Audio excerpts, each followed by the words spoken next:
The debt's not going up at 2% or 3%. The debt's going up 8, 9, 10% or more. The U.S. had a $1 trillion baseline budget deficit, $1 trillion per year deficit for fiscal 2020 pre-pandemic. The Congress threw $3 trillion of emergency aid on top of that. And I'm not even criticizing all those programs. I mean, the payroll protection plan loans, the extended unemployment benefits, the increased unemployment benefits. Imagine where we'd be if we hadn't done that. But that aside, debt is debt. They piled $3 trillion on top. Now, this is going to take the U.S. debt to GDP ratio up to 135%. It was 106% when Donald Trump was sworn in. It's close to 130% today. Because remember, you got two things going on. It's a debt to GDP. So debt's your numerator and GDP is your denominator, right? Well, what happened? Well, the denominator shrank. This got smaller and this got bigger.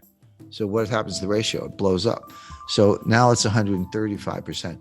If you get the laws of economics right, which is not easy because most economists don't, but if you get them right, it's really a reflection of human nature. I mean, what is an economy other than all the people in the economy starting businesses, buying, selling, traveling, providing goods and services, et cetera.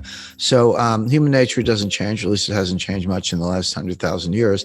So the fundamental laws of economics don't change either, but circumstances change, facts change, and that's important. Now, to answer your question, Kerry, you're right. There is a school of thought, a growing one, an influential one, that the debt doesn't matter. It's like, well, wait a second. So what? So the debt to GDP ratio went to 135%, which it did. Who cares? Well, what's wrong with it? 180%. We got issues. We got problems. Print up the money and monetize the debt and spend it and keep going. What is the problem? This comes under the banner of something called modern monetary theory, MMT. It's flawed, it's wrong, but it's got its followers, and those followers are now in the White House because one of the things Joe Biden had to do to get elected was to make peace with the Bernie Sanders wing of the Democratic Party. They take the view that if the Treasury didn't spend the money, how would anybody make any money? That's ridiculous, but that's what they say. They say, hey, when the Treasury spends money, what do? Well, they build aircraft. They have benefit programs. They have government contracts. They do whatever they do. But when the Treasury gives you the money, you take the money and you spend it on somebody else, goods and services, go out to dinner, have subcontractors, whatever it might be. That's the real source of money. They also take the Treasury and the Fed and they merge them. Now, that's not legally the case. The Treasury and the Fed are separate institutions. The Treasury is just part of the executive branch, and the Fed is an independent agency. And the Federal Reserve banks are actually privately owned. That a lot of people know. Some people know that, some people don't. But the Federal Reserve banks are privately owned by banks in the districts, so Citibank, Bank of America, et cetera. So they're completely separate. But the theorists ignore that and say, no, the Treasury needs to spend money because that's how the economy grows. And the Fed can monetize the debt. So you spend the money you don't have, you borrow to cover it, you issue bonds to cover the borrowing. And if the market wants to buy the bonds, fine. But if not, the Fed can buy them and put them away on the balance sheet, wait 30 years and collect the money. What's the problem? Who cares about the debt to GDP ratio? It's kind of a statistical abstract, but why should that stand in the way of using money to solve our problems, which are free healthcare, free childcare, free tuition, forgiveness of student loans? That's a $1.6 trillion ticket, by the way. And look, everyday readers and investors, there's no reason they should know all this stuff. This is total inside baseball.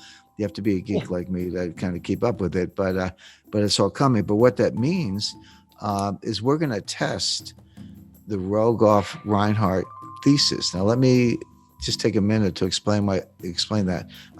Up to a certain debt to GDP ratio, there is a Keynesian multiplier greater than 1. So the classic example is the UK was in a depression before the rest of the world. They have been hit pretty hard before the Wall Street crash. People aren't spending, they're saving. It's the liquidity trap. So if you get money, you pay down debt. When you don't have any debt, you put it in the bank. Whatever you do, you don't spend it. You hoard cash. Or people were buying gold. They were accused of hoarding gold, et cetera. But what they weren't doing was spending. And there was a lack of aggregate demand, and the banks were not lending. So so Keynes said, well, if everyday people won't do it, the government must. The government can borrow, the government can spend. And what they discovered was that if you borrow $1 and spend $1, you can get $1.50 of GDP. Now, there's a separate debate as to whether that's actually incremental or whether you're just pulling growth forward. But so what? Even if you are pulling growth forward, maybe that's what you need to do when you're in a liquidity trap. But there's a problem. He called it the general theory of employment, interest, and money. But it was actually a special theory. I think he had a little Einstein in me because of the general theory of relativity. But it's actually a special theory, which means it's a theory that works in a set of circumstances, a set of conditions. The conditions where it works are you're either in a recession or just coming out of one. You have excess capacity and labor and industrial capacity, and you have very little debt. In those circumstances, you can borrow $1, spend $1, and get more than $1 GDP. The problem is that extra GDP you get for the borrow and spend, it goes down as the debt to GDP ratio goes up.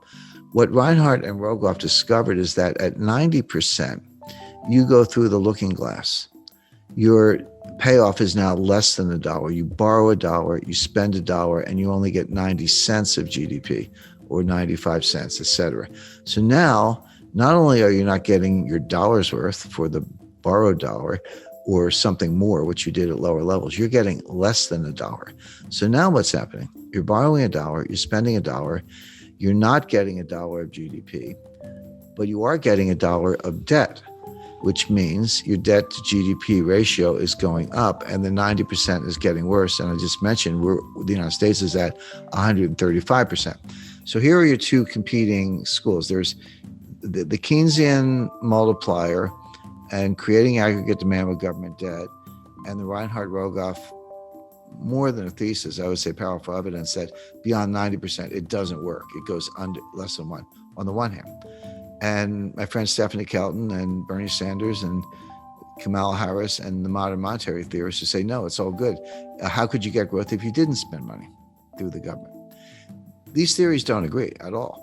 We're going to find out which ones work. I'll give away the answer, which is that Reinhardt and Rogoff have it right. Keynes had it right up to a point. Reinhardt and Rogoff discovered that critical threshold, that whether you want to call it tipping point or phase transition, or which physicists call it or whatever.